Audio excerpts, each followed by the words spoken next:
Good afternoon. The Princeton High School Academic and Career Hall of Fame was established in February 2017 to recognize distinguished alumni who have demonstrated outstanding achievement in areas such as citizenship, leadership, academic endeavors, and career achievement.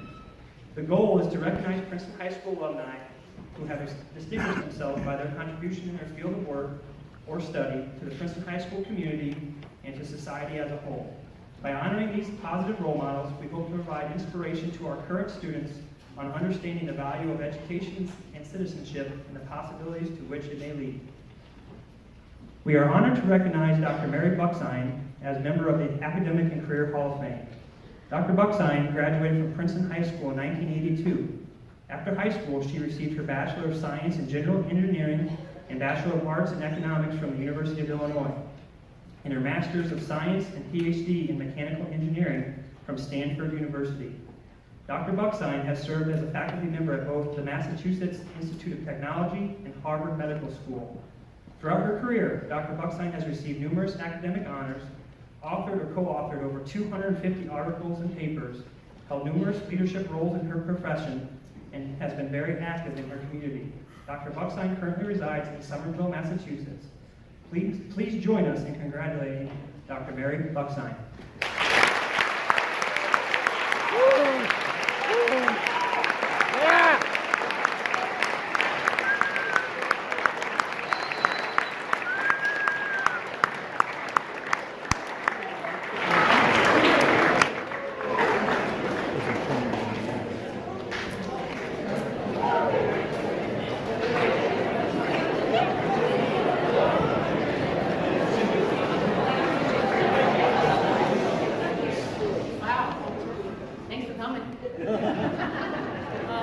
I think that this is an incredible honor, so I'm very humbled to be here today.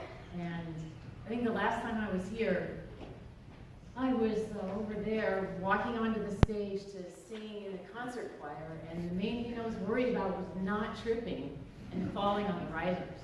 That seemed to be my biggest fear when I was getting ready to do that. So you're sitting here today thinking about what you might do in the future. And I thought I would just take a few minutes and tell you a little bit about my journey and how I got to where I am from the seat that you're sitting in today, and hopefully show you a little bit about what I do in my day-to-day world. So without further ado, here we go. So I went to Lincoln Elementary School and had some incredible teachers, and remember to this day my 5th grade science teacher, Mr. Guarini, who taught me that diffusion was osmosis through a semi-permeable membrane. And I don't know how many times we've had to say that, but I still remember it to this day. It's a really great times. And then Logan Junior High School had great science teacher, Mr. Johnson, who did dissection of frogs and all sorts of crazy things, started to fuel my love for science and all things about the body and how it worked. And then, of course, Princeton High School.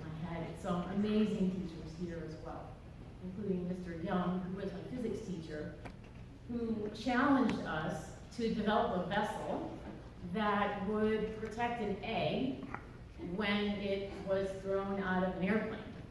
So we all developed these parachute devices, and on a Saturday, a friend of his had a little plane, and he went out and threw our eggs and our vessels out and went out into the cornfield to try to find them. Ours was miserable, totally smashed. I actually don't think anybody's did, but it was a good lesson in physics and trying to understand terminal velocity.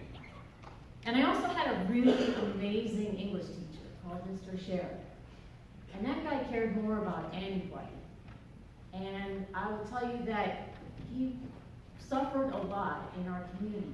He had a brick thrown through his window because he was Jewish, and because he was teaching us some literature that some people didn't think we should be reading. But it was mind-blowingly interesting and helped us find our path in the world. And I met Mr. Scher one day a week at 7 in the morning, presumably to work on my senior project. But mainly I think he was trying to tell me that I was awesome, and that even though the guy I had a crush on was was never going to ask me out for a date, but I was still pretty awesome. And he knew that guy. So I can tell you that I had a lot of support going to Princeton High School. And my other sort of major memory and life lesson was playing on the volleyball team. And we were pretty successful, and serving was kind of my thing. But I learned a lot of lessons about leadership, and talking to the coach, talking to my teammates about how you work together to achieve goals. And so sitting here today, you may have had some of these experiences, but know that there are people around who really care about you and care about where you're going and are here to help you. Let's move on. From Princeton High School, I didn't go very far away. I went to the University of Illinois, mainly probably because my brother and sister went there, and so that seemed perfectly fine to me. And I was in the engineering college, and as you heard, I also studied a little bit in economics. And that was a super interesting time for me, because when you come from Princeton, you're pretty intimidated to go to the University of Illinois. And everybody there is from Chicago. And I will tell you, and I told the class this morning, in my calculus class, everybody in my class but me had had calculus before. And we didn't offer calculus at Princeton High School at that time. But a little bit of hard work, diving in, meeting your tribe, carrying on, and I managed to make it through. And even though there are 35,000 students at the University of Illinois, you don't need 35,000 students to get comfortable and to find your way. You need a handful. You need a tribe like you. So I had a bunch of colleagues, friends, people who were in my engineering program. We studied together. We worked hard together. We had enjoyable times together. And we had each other's back, even when exams were hard and there were too many of them. And we complained because engineers had it harder than any other major. But nonetheless, you find your way, even in a really big place, because you only need a few people to have your back. So as I said, and as you heard, that I was studying engineering and I was studying economics. And really, what I thought I was going to do was go get an MBA, a business degree, make a lot of money, and that was going to be it. And when I was a junior in college, I figured out, and I started thinking that an office environment and a blue suit with a white blouse was really not me.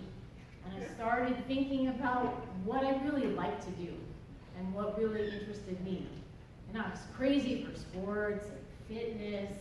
I wanted to know everything about the body. And I saw myself not doing it, so I had to make a change. And what I thought I wanted to do was definitely not what was right for me. And thank God I listened to that. Otherwise I would have been really miserable following that path. And I started thinking like, oh, this kind of engineering thing with the body, that's where I see myself. And it was really exciting for me at the time. And it was a new and emerging field of the merger of engineering and medicine. So this field of bioengineering or biomedical engineering was opening its doors for me only if I could open my heart and my mind to go in a new direction. And that's what I was able to do. And some might say, because I do a lot of work studying skeletal fragility, that it actually was when I broke my leg in 8th grade, but that's not true. I could say, oh yeah, when I broke my leg, I knew I was going to study bones, but that's not actually it. So this led me to apply to graduate school because I wanted to learn more. And I am a serial learner and a lifelong learner. My parents at one point wondered when I was going to stop going to school. And eventually I did stop going to school, but it took quite a while. They thought I wasn't very smart because I kept going to school. So this led me to Stanford University. So another major life transition, moving from the Midwest to the left coast, where people are hippy-dippy and crazy. And you know the nice thing is, it's like 70 degrees and sunny all the time. So another big school, another big transition, another intimidation, where You just have to put your fears aside, take the first step forward, and know that it's going to be okay. That you're going to find your tribe, and if you work hard and you're doing something you love, you're not going to mind working hard. So at Stanford, I had the fortune of being offered to work on a project that was determined to find out the effects of exercise on the skeleton. And so that's how I sort of fell into the world of loving bones and learning about the skeleton. And I was really able to do something that I was passionate about. And when you're in graduate school, you really want to love what you're doing. So that was pretty easy. So when I finished graduate school, I thought, well, what's the next step? And I had an opportunity, because somebody I worked for knew somebody else, to go to Harvard Medical School. And so there I went. Big transition again. So now I've gone from the middle to the left. Now I'm completely on the other coast, really far away from home. Really worried about, am I going to make it? But okay, let's take a deep breath, take the next step, and move on. And so I have been at Harvard for 25 years, and I, as you will see when I talk about it, love what I do. And the point here is not that I knew when I was sitting in your seat how I was going to get to where I am today, but I followed the opportunities that came along that were interesting to me and that I knew were going to make me happy and that were going to keep me fulfilled. Being able to work at the boundary of engineering and medicine is something that excites me even today. So let me talk and shift gears here and talk a little bit about what I actually do. So I've been studying a disease called osteoporosis. And osteoporosis, or fragile bones, happens to older adults and leads to some pretty bad outcomes, and I'll talk about that. It is a really big problem. So 1 in 2 women and 1 in 5 men over the age of 50 will have a fracture due to osteoporosis or fragile bones in their remaining lifetime. That's a lot. So look at the person next to you and say, oh, that's going to be you, not me. The person down the aisle.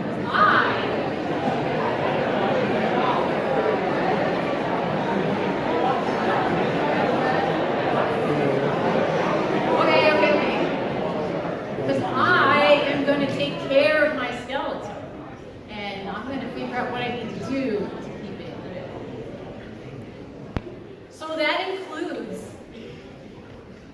a hip fracture, which is the most devastating kind of fracture, every 2 minutes in the United States.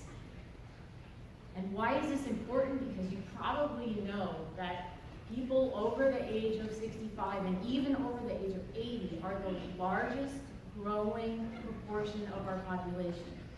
So there are going to be even more people who are at risk for these injuries.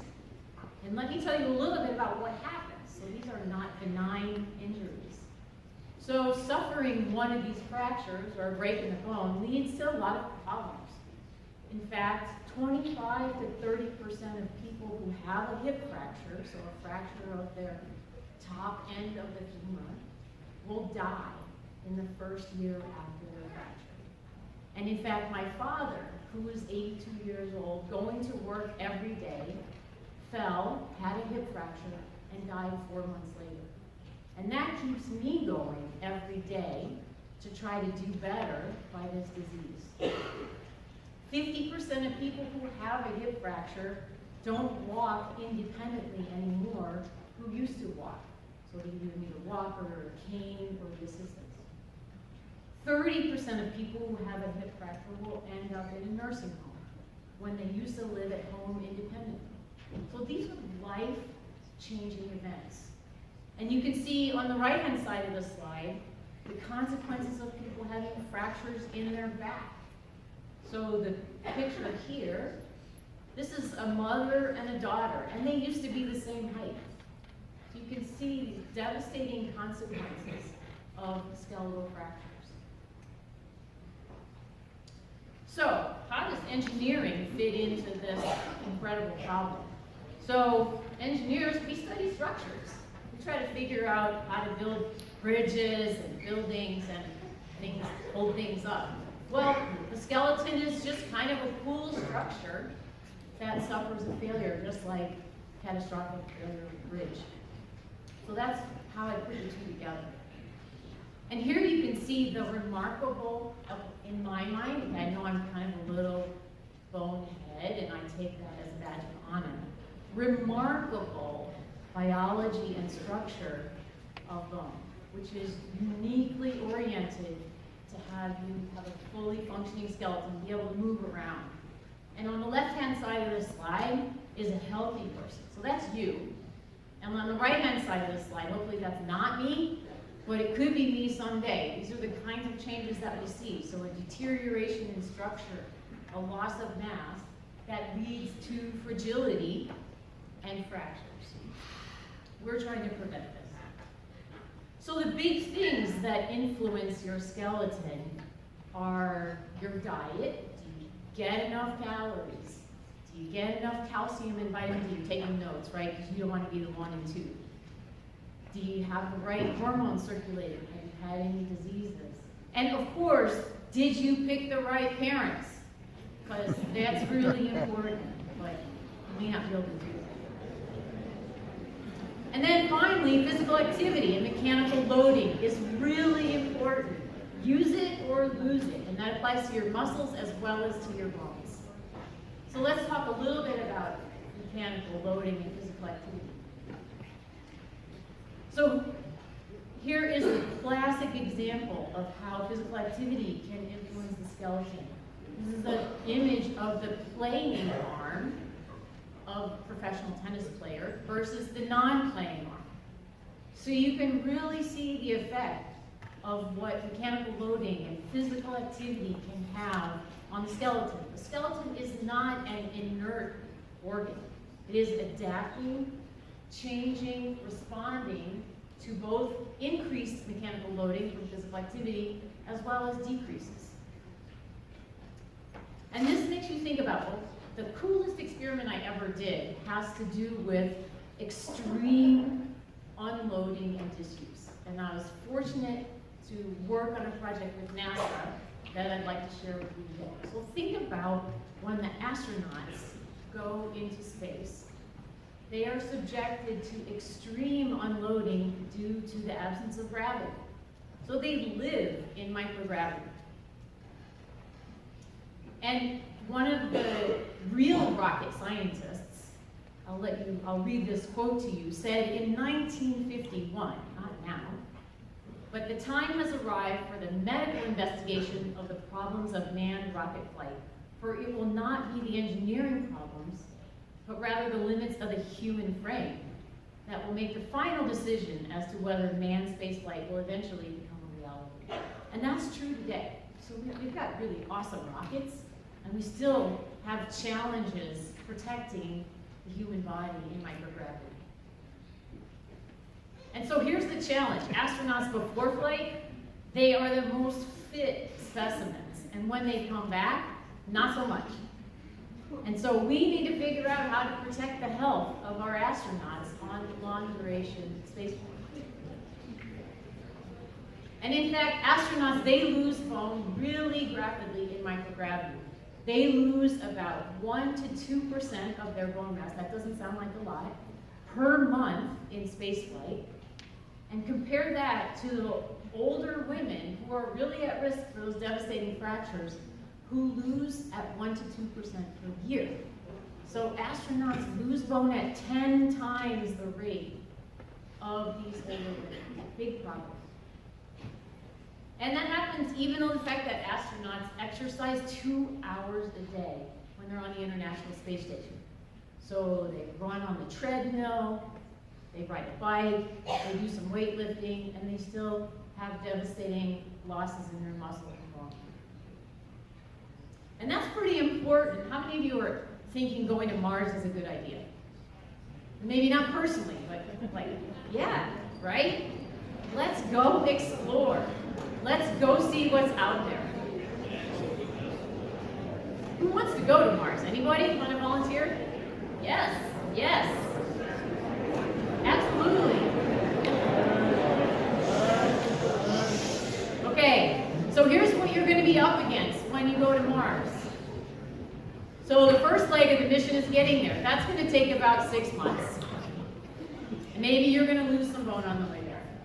And then once you're there, you got to check things out. So either orbit Mars, land on Mars, go get some rocks, some dust, see what's out there, some water maybe for a year and a half. And then come back for another 6 months. So all in told, a year and a half, 2.5 years in microgravity. Crazy, right?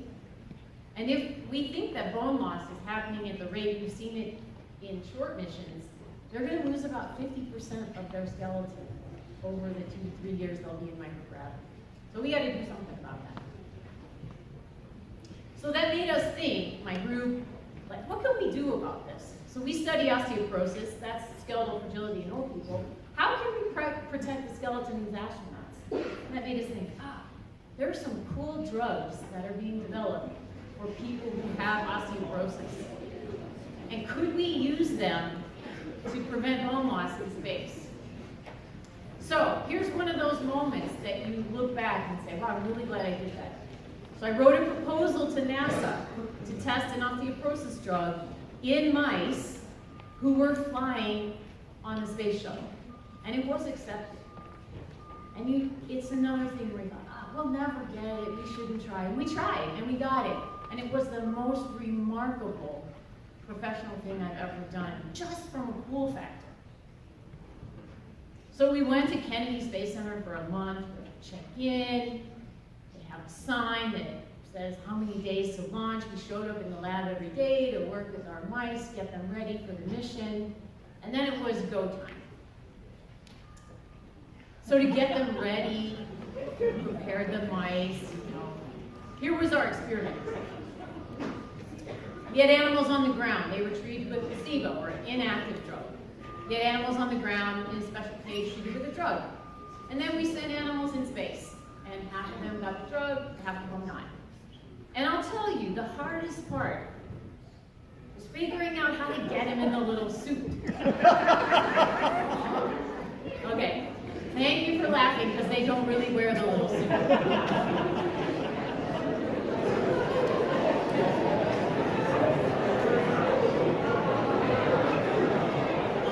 Okay, but how do you send mice to space? We had a discussion about that in class this morning. So how many of you maybe had a hamster or rodent, right? And you put their food in a little dish in the bottom of the cage. So what happens in microgravity if the food is in a little dish in the bottom of the cage?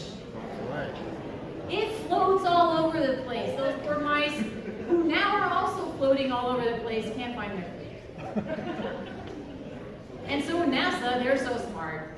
They figured out, we got to put these little bars on the side of the cage so that they stick there, and the mice can go get them. So the other cool thing about these cages is that notice that they have wire everywhere. So that when the mice are upside down and on their side, they have something to hold on to and to move around the cage to get their water and to get their food.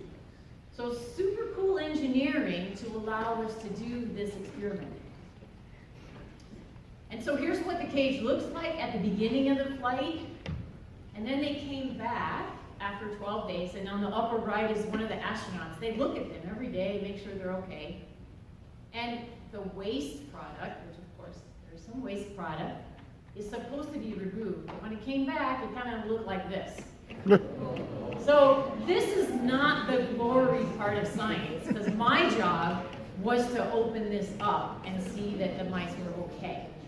So bit of nose plugs, move on, some plugs, and we did all right. So let me show you what it looks like to be a mouse in space. So this is on the 6th day of flight, and the astronauts take this video.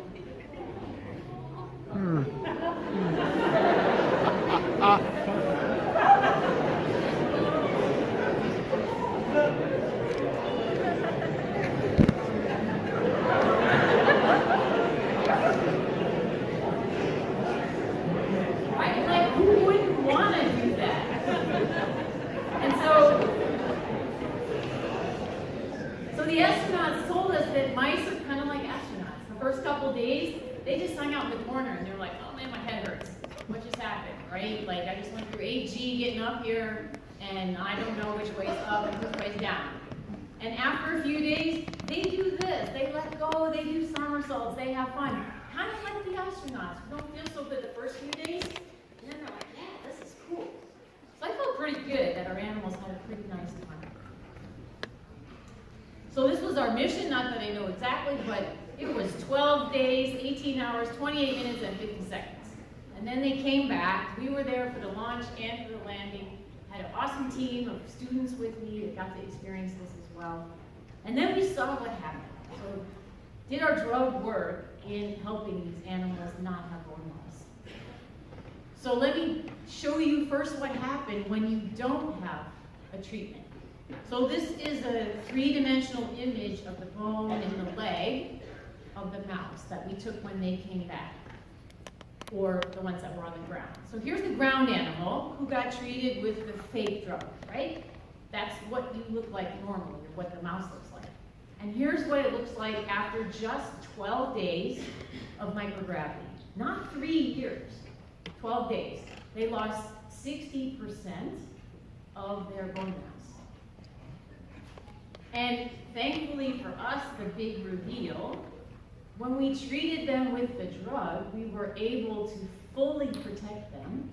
So you can see here, these were the animals that went to space and were treated with the drug, and they look just like the animals on the ground who never went to space. So huge success, and this drug is now being considered by the FDA for treatment of osteoporosis in postmenopausal women. So huge win, huge, interesting experiment to be able to do. So, just a few final thoughts so that I stand between you and Friday afternoon football game, etc. All right, so yes, you can. Because I sat here in your seat one time. Okay, many times, but I sat here. And if you have an interest and a passion, go for it. Don't let anything hold you back. Don't let being from a small town in the middle of Illinois hold you back, because you can do it. Secondly, you don't need to have your plan all figured out. I certainly didn't. And you can see that I changed direction several times to follow what was interesting in me and what made me feel fulfilled. Remember, listen to those cues. And sometimes if you have to redirect, it's perfectly fine. Maybe someone's going to tell you, oh, no, you need a path. But listen to your heart and follow your path. And finally, find your tribe. There are a lot of people who care about you and who are here to help you be successful and to find your way. You may not appreciate it, but they're there. And you may think your teachers are just giving you a hard time, but they're there.